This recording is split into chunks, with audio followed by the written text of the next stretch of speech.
Hi there, Malcolm here with my 153rd Booktube video, and on this hot sweltering day I'm bringing you my July wrap-up and August TBR. Lots of books to get through, I'm melting already, so let's get cracking.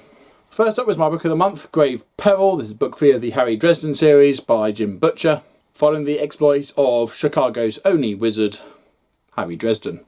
And in this one, Harry and his best friend Michael take up a spot of ghost busting. The spooks are angry, and our dynamic duo have to put the spooks to rest and then find out who's stirring them up in the first place. And of course, I only just started reading this when I thought, hang on, is this book 4 or something? Who the hell's Michael? But no, this is indeed book 3. I haven't missed anything. Just suddenly we're introducing a character who has been his best friend forever, and I don't know where he's come from. Anyway, the book is true to form for the previous 2 books. The story is gripping, the mystery is engaging. Dresden himself is a very likeable character, playing the reluctant hero. However, there's only so much a man can take, even a wizard, and I'm surprised by the end of the book he's even able to stand, let alone fight monsters and cast spells. It's quite a dark story, but plenty of light-hearted things happen as well. I really enjoyed it. The series is going from strength to strength. Booktastic. And after that, I then read Serenity, the novelisation of the film of the same name, by Keith R.A. DiCandido. And basically what you see on the screen features in this book, with the added inclusion of a little bit of backstory for those who don't know anything about Firefly or Serenity. Why you'd read this if you didn't, I don't know. So it has the Battle of Serenity that features in the pilot episode as the prologue of this book, just to bring you up to speed about the character of Mal and Zoe and what the war against the Alliance actually meant. But yeah, I found this extremely readable, almost as good as watching it on screen, and a really nice accompaniment to the film. Booktastic.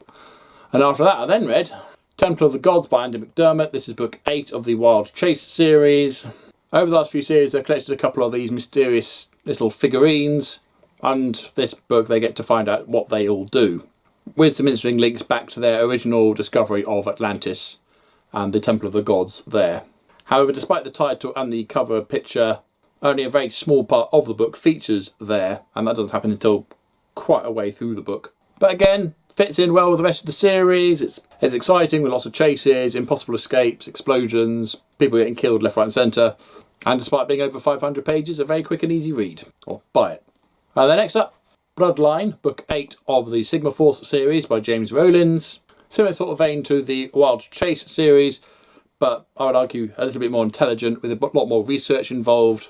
And in this one, the president's daughter is kidnapped because she is pregnant with a very important child, who may hold the key to immortality. So our Sigma Force team are racing against the clock to track it down before it's too late, whilst the powers that be try to stop them. Really good, really exciting, and I've really enjoyed how the characters have evolved over the series. It's just amazing none of them have been bumped off yet. Buy it.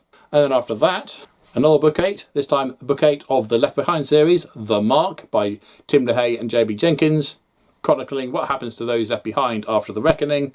And this is about halfway through the tribulation now. The man who would be Antichrist has been assassinated and is resurrected, meaning the gloves are off now. Everyone must take the mark of the beast or die. Now, for the majority of the 8 books to this point, there's been an awful lot of waffle, guff and uninteresting stuff happening.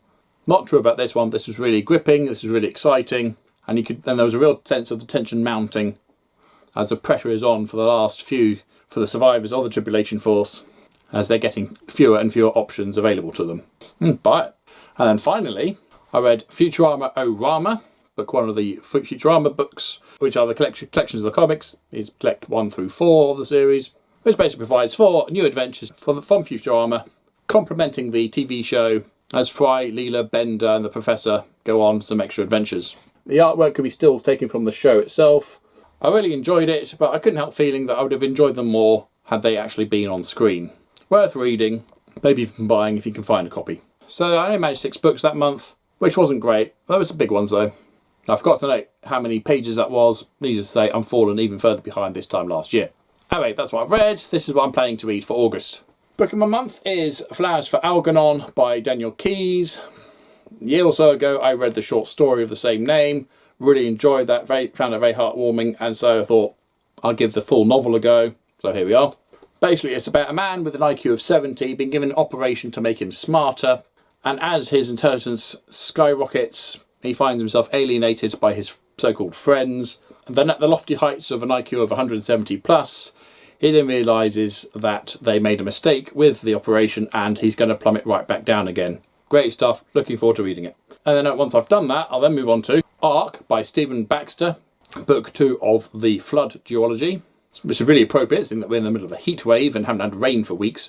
In the first book, we followed a bunch of people as they try to survive in ever-decreasing land and end up on one of the arks, a giant boat floating around on the seas, and it don't go too well. And there was a hint of Ark 1, and this is the story of Ark 1, where instead of having a boat floating on the surface of the water, they tried to devise a means of leaving Earth entirely and going somewhere else. So this is that story. I really enjoyed book 1, hoping book 2 is as good. And after that, I'll then move on to The Short Victorious War by David Webber. This is book 3 of the Honor Harrington series. And this has been in my collection for about 20 years. I think it's about time I got around to reading it. Good old space opera stuff. About as Star Warsy as you can get without it actually being Star Wars. Really enjoyed book 1 and 2. Third time's the charm. And after that, I'll then move on to Adam by Ted Decker. And no idea what this is about, so let's just read the blurb. FBI behavioural psychologist Daniel Clerk has been stalking a killer known only as Eve for the past 16 months. When he traps the elusive psychopath in a face-off, Daniel becomes the next casualty. But then he is resuscitated. After dying once, he's got nothing left to lose in his obsession to stop Eve. Or so he thinks. So that sounds really good. I'll give that a go. And after that, I'll then read the Mammoth Book of Best New SF18. Or rather, I'll have a second crack at this. My last effort, I got about halfway through and then got bored and so moved on to other things. It's just taken me too long. I was seeing the rest of my TBR going nowhere, so I stopped and got on with that, with the idea of reading a story in between before I got round to reading the short story collection again. Unfortunately, it took too long. I'm back here again. So I'm going to try and read the second half of this mammoth tome. Fingers crossed I manage it. So that's my main reading. I've got 3 more Futuramas to try and read. Futurama Adventures, Futurama Conquers the Universe, and the Time Bender Trilogy. Finishing off reading The Expanse, Memories Legion, the short story collection by James S. A. Corey to my wife. However, I'm confident we're going to finish that, so if we do, we'll be moving on to Queenslayer, book 5 of the Spellslinger series by Sebastian de Castell. Really good fantasy adventure following a failed mage by the name of Kellen and his business partner, a squirrel cat by the name of Rochus. So there we go. Quite an optimistic reading pile there. And seeing that I'm filming this on the 13th and I've only managed Flowers for Algernon so far, I've got a lot to try and read before the end of the month. So as usual, if you've got anything to say or ask about the books I've just shown you, then comment down below please, with no spoilers. And as usual, if you have nothing nice to say, then please keep it to yourself. Thank you, and until next time, see you later.